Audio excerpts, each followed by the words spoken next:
Olá pessoal, nessa videoaula eu vou fazer alguns comentários e resolver uma das questões propostas na atividade.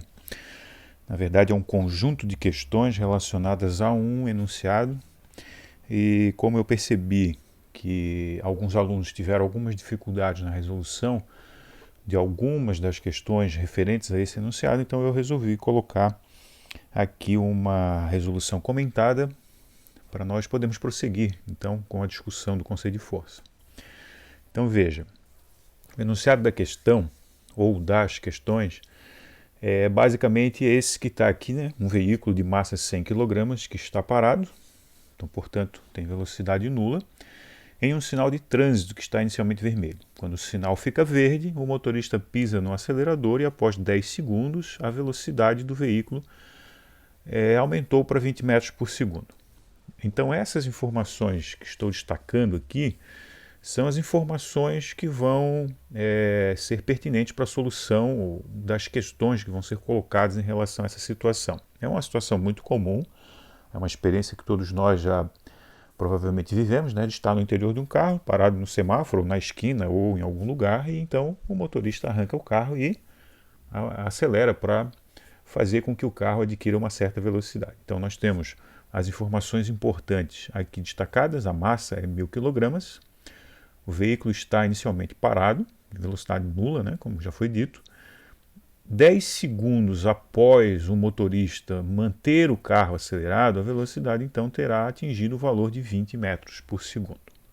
Então nós temos o carro parado e depois, mais à frente, o carro com alguma velocidade. Perceba que vemos, portanto, uma mudança no estado de movimento do carro, né, do veículo. Portanto, nós podemos inferir já pela segunda lei de Newton que houve alguma interação, porque sem interações os objetos mantêm o estado de movimento que possuem. O carro estava em repouso, ele não continuou em repouso, então houve alguma interação. E as perguntas vão ter relações com essa mudança no movimento do veículo.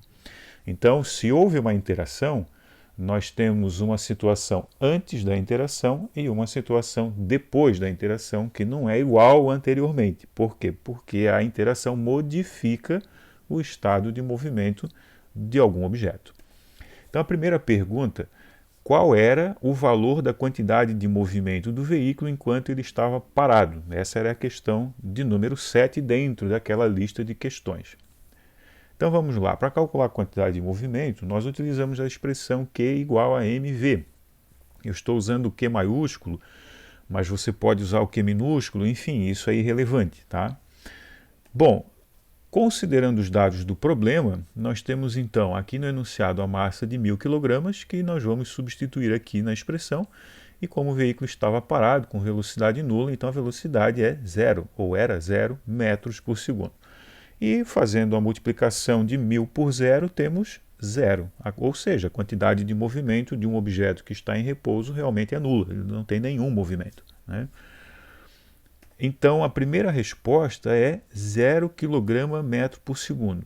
Não é necessário pôr a unidade, afinal de contas a quantidade de movimento é zero em qualquer que seja a unidade que ela for expressa. Se o corpo está em repouso, será zero e não importa se a velocidade é metro por segundo, quilômetro por hora, independente disso. Mas só para uma questão organizacional, eu estou acrescentando a unidade. A questão número 8 é: qual era o valor da quantidade de movimento do veículo após o motorista pisar no acelerador?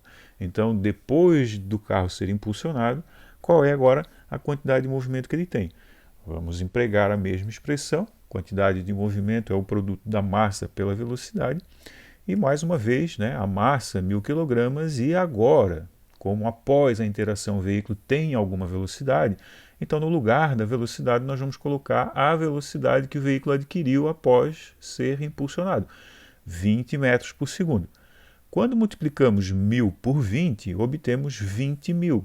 E as unidades, multiplicando quilograma vezes metro por segundo, o máximo que nós podemos fazer é reescrever, né? Então, a resposta para a questão do número 8 é 20.000 kg vezes metro por segundo. E agora, a unidade é importante, porque se a velocidade estiver expressa em km por hora, o valor numérico não é 20, é outro valor equivalente, só que na outra unidade. Portanto, agora a unidade é importante. Então, quando a quantidade de movimento é nula, realmente a unidade não é relevante, mas quando ela tem algum valor, nós precisamos expressar as unidades. A próxima pergunta era: nesta situação, a quantidade de movimento do veículo aumentou, diminuiu ou não se alterou? Bom, nós podemos concluir a resposta a partir de duas considerações. Primeiro, se o veículo estava parado e adquiriu alguma velocidade, então a quantidade de movimento dele aumentou. Com certeza é mais do que era antes, porque a velocidade é maior. A propósito, estando parado, ele não tem nenhuma velocidade. E nós também podemos argumentar de outra forma, dizendo ou analisando diretamente as quantidades de movimento antes, que era 0, e depois, que era 20 mil. Portanto, houve um aumento. E aí, então, concluímos ou pela velocidade ter aumentado ou pela a quantidade de movimento ter aumentado, que a quantidade de movimento do veículo aumentou. A próxima questão pergunta sobre a variação da quantidade de movimento. Se aumentou, aumentou de quanto? E isso que é o significado de se perguntar qual foi a variação. Se aumentou, aumentou de quanto? Poderia ter diminuído, e então teria diminuído de alguma quantidade. Então, de quanto foi a variação da quantidade de movimento do veículo? Ora, se ele tinha 0, porque estava parado, e atingiu a velocidade de 20 metros por segundo e, portanto, adquiriu uma quantidade de movimento de 20 mil, um aumento de 0 para 20 mil nos dá uma variação exatamente de 20 mil. Então, eu não tinha nada de quantidade de movimento e agora tenho 20 mil. Então, a variação foi 20 mil kg vezes metro por segundo. A questão de número 11 era referente ao tempo, quanto tempo perdurou a aceleração do veículo. Se o motorista arranca e acelera, ele acelera durante algum tempo. Qual foi o tempo? Está aqui, 10 segundos. Então, 10 segundos de interação fazem com que o veículo aumente a sua velocidade de 0 para 20 metros por segundo. Então, o tempo de duração em que o motorista permaneceu acelerando o veículo foi de 10 segundos. E para finalizar, a pergunta sobre a força ou a intensidade da interação. Qual a intensidade da força que atuou sobre o veículo para provocar a aceleração no mesmo? Veja, variações de quantidade de movimento implicam em interações, e toda interação tem uma intensidade, forte, fraca, mais ou menos, enfim. É possível calcular a intensidade da interação a partir da expressão da segunda lei de Newton. A força, a intensidade da interação, é a razão entre a variação da quantidade de movimento, ΔQ, e a variação de tempo, ΔT. A variação da quantidade de movimento foi de 20 mil, é a pergunta de número 10. E a variação de tempo, ou seja, quanto tempo durou a interação, está lá no enunciado e é a resposta da questão 11. Durou 10 segundos a interação. Quando substituímos os valores, temos 20 mil da variação da quantidade de movimento por 10, que é o tempo da interação.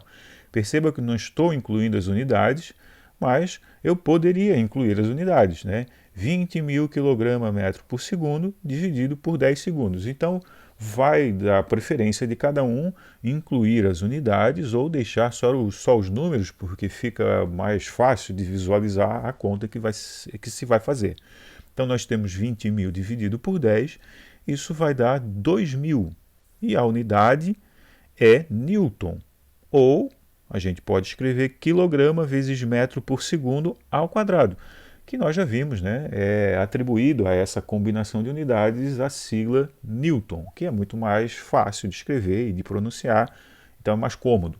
Ou seja, para este veículo acelerar do repouso a 20 metros por segundo em 10 segundos, ele recebeu uma força impressa de 2.000 newtons. Então essas são as resoluções comentadas da questão ou das questões 7, 8, 9, 10, 11 e 12 que dizem respeito a esse enunciado aqui.